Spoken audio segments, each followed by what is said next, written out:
کائنات کی سب سے عظیم ہستی فرما رہے ہیں میں نے کسی کا حق مارا ہو تو لے لو، یہاں لے لو۔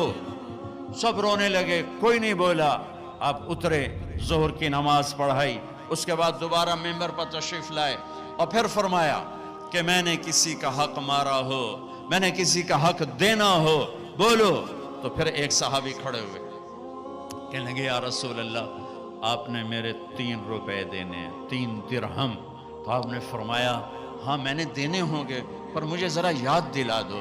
تو وہ کہنے لگے آپ کے پاس ایک فقیر آیا تھا تو اس نے آپ سے مانگا، آپ کے پاس تھا نہیں تو آپ نے مجھے فرمایا تو دے دے تو میں بعد میں ادا کر دوں گا۔ یا رسول اللہ وہ 3 درہم آپ نے دینے ہیں۔ تو آپ نے فرمایا ہاں مجھے یاد آ گیا، میرے نبی کے گھر میں تو تیل نہیں تھا چراغ جلانے کو۔ جس رات کی صبح آپ دنیا سے گئے ہیں اس رات میرے نبی کے گھر میں تیل نہیں تھا، ایک چھٹانگ حضرت ام عائشہ پڑوسن سے تیل ادھار مانگ کر لائیں اور اس سے چراغ جلایا۔ تو آپ نے فضل بن عباس سے فرمایا کہ فضل میرے بھائی یہ میرا قرضہ تیرے ذمہ ہے۔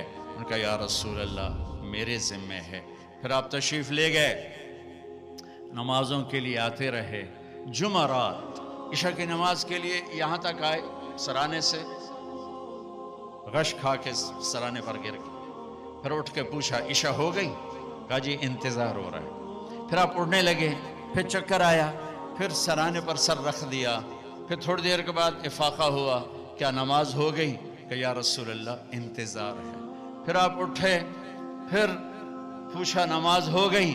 کہ یا رسول اللہ انتظار ہو رہا ہے۔ تو آپ نے فرمایا مرو ابا بکرن فلیصلی، ابو بکر سے کہو نا میری جگہ نماز پڑھائے۔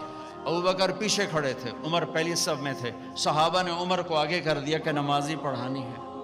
جب انہوں نے اللہ اکبر کہا اور اللہ کے نبی نے سنا تو آپ نے کمرے کے اندر سے اعلان فرمایا عمر کو پیچھے کرو، ابو بکر کو آگے کرو، میرے رب کا فرمان ہے میرے مصلی پر ابو بکر کے سوا اور کوئی کھڑا نہیں ہو سکتا۔ نماز کو روکا گیا، ابو بکر کو آگے کیا گیا اور آپ نے عشاء جمعرات کی 5 نمازیں ہفتہ اتوار، جمعہ ہفتہ اتوار 5 نمازیں، یہ سوا پیر کی 16۔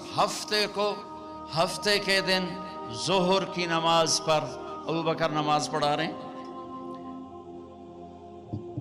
میرے نبی وہاں سے آتے ہیں آہستہ آہستہ چلتے ہوئے آسرے کے ساتھ، ابو بکر کی نظر پڑتی تو ایسے پیچھے ہٹنا شروع ہو جاتے ہیں۔ آپ نے ہاتھ کا اشارہ کیا کھڑے رہو کھڑے رہو، تو وہ پھر ایسے آگے ہو جاتے ہیں۔ تو میرے نبی الٹے ہاتھ آ کر ابو بکر کے پاس نیچے بیٹھ کر ظہر کی نماز ادا فرماتے ہیں اور پھر کمرے میں تشریف لے جاتے ہیں۔ یہ آپ کی آخری آمد تھی امت کے پاس۔ پھر اس کے بعد آپ باہر نہیں تشریف لائے، پیر کا دن آ گیا، فجر کی نماز صحابہ پڑھ رہے، آپ نے ایسے ذرا سا دروازہ کھولا اور اپنی امت کو یوں دیکھا۔ تو حضرت انس فرماتے ہیں عشق و محبت میں ہمیں یاد ہی نہیں کہ ہم نماز پڑھ رہے ہیں، ہم سب نے نماز